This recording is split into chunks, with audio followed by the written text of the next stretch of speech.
Hey there, Emmanuel here from WebDevFuel, and in this video we're going to add a search functionality to the table of this web application that is using Go and HTMX to render a data dashboard and also a table. If you want to take a look at how we got to this point in this web application, I'm going to leave a link in the description down below so you can take a look at the previous videos where we built this table and also these very nice charts that you can see here, and also a live functionality that sends messages using WebSockets and also with the help of HTMX. So again, if you want to learn all of these things, go watch the previous videos. In this one, we want to add here the functionality of search so that when we type something into a box that we'll add here, we are going to be able to filter here these things by name and also by email, and all of this with the help of also Search to be able to provide a very performant experience when it comes to searching for things instead of using the more common approach, which would be a PostgreSQL database. With that being said, let's hop onto the code so we can see the changes necessary to accomplish this. At the moment, to be able to sort and filter, we are using the hx-include HTMX attribute, which allows us to specify a query selector, and then HTMX is going to look for these elements that are included inside this element itself. And when it finds, in this case, an element that has the class of attribute, it is going to include the value of those elements along with the request as a query param. So at the moment we are able to filter and sort, and what we want to do is we want to add here also an input field, and then also ensure that we add the attribute class.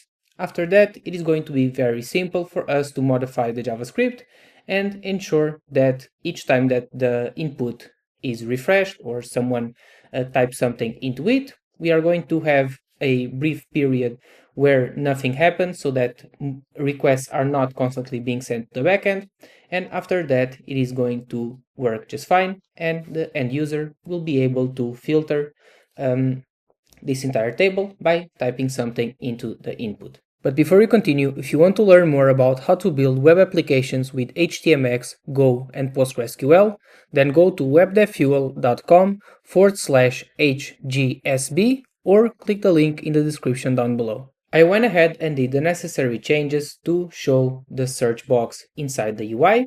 Essentially, I've changed here a couple of CSS classes to be able to justify this between, so that the search bar is on the left and the filter and the sort drop downs are on the right.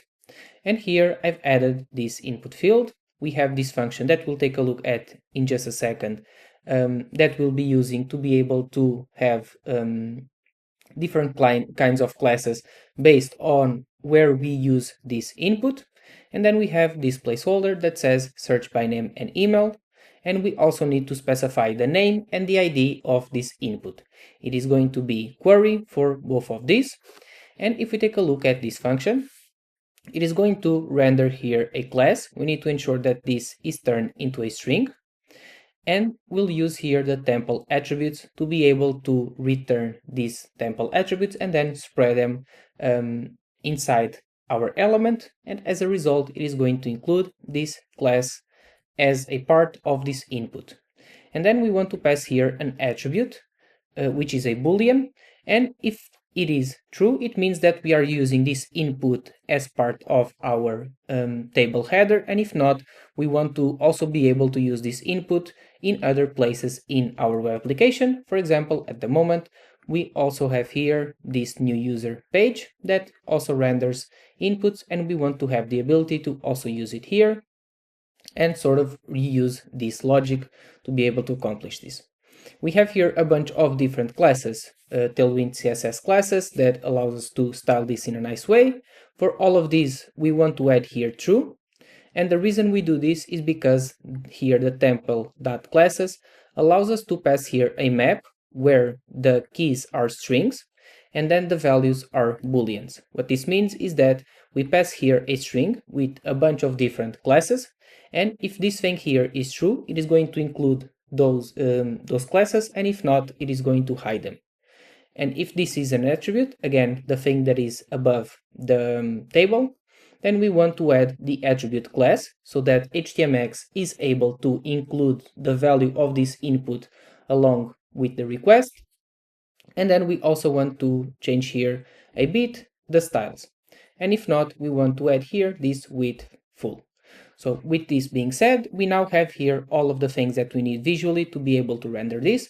So let's take a look at the JavaScript logic that will allow us to watch for changes on this input and then send a request to the backend requesting a new set of users when that is the case. At the moment, for both the sort and the filter, we are getting the element by the ID, and then we are listening for changes here. We add an event listener to the element, and then each time that happens, we simply dispatch a refetch event, and we don't even need to grab the value itself from the event, because HTMX, again, is going to take care of looking at all of these elements that have this attribute class, and then it is going to extract the value from them. We are doing the exact same thing for the filter, so now let's add here also the logic for the search bar. We'll start by getting the element by the ID, then we want to initialize here a timeout using the let keyword, and after that we'll say query L. This is the element that we grab when we look for the ID of query, and then we add an event listener. In this case, instead of using change, we want to use input, and then we want to, first of all, each time that this gets invoked, we want to clear the timeout so that if a user is constantly typing something for a long time, we don't want that request to be sent over and over again. We want to have a brief period where nothing happens.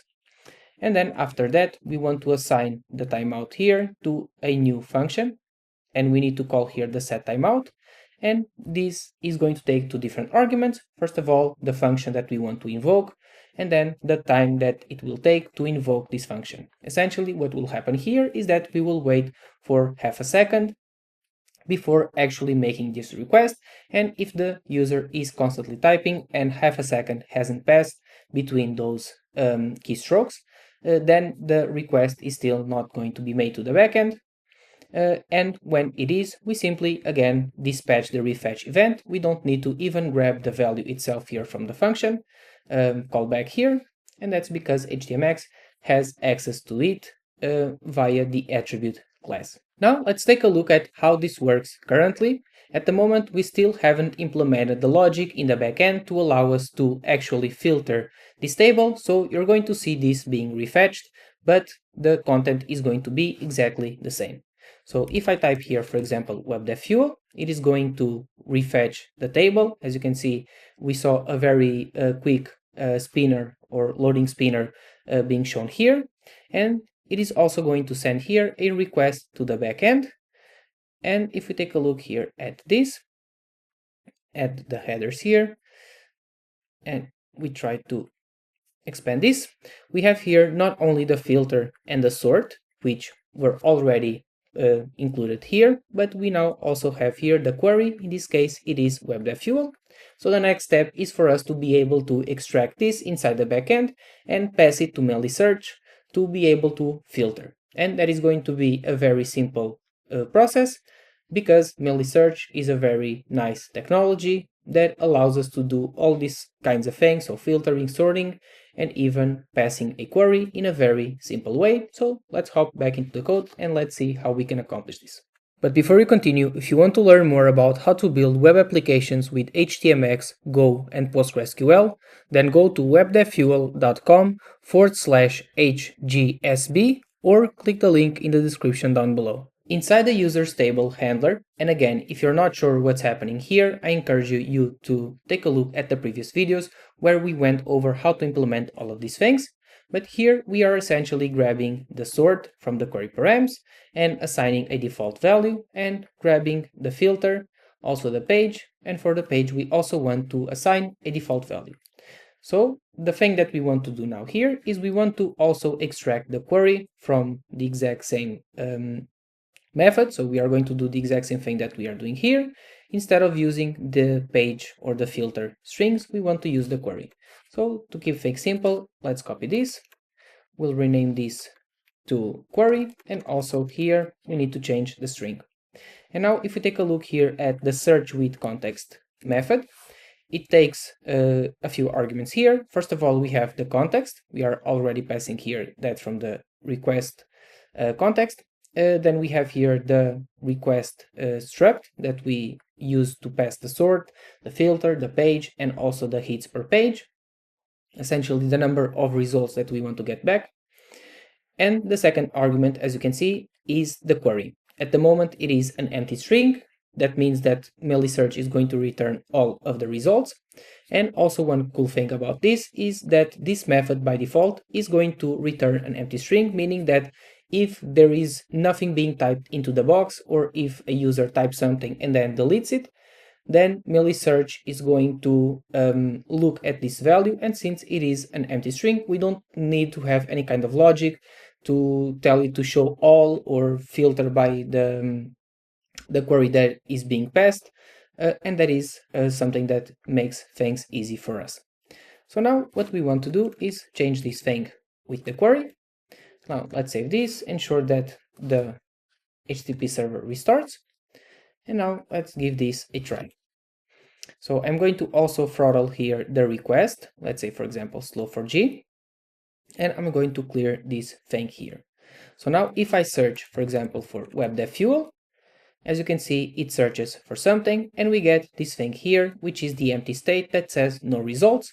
This is because we have a logic inside of our template. If we take a look at this really quickly, and we search here for len, as you can see, if the length of the users is 0, we want to show here no results, and if it is different than 0, so bigger usually, it means that we can show here the table.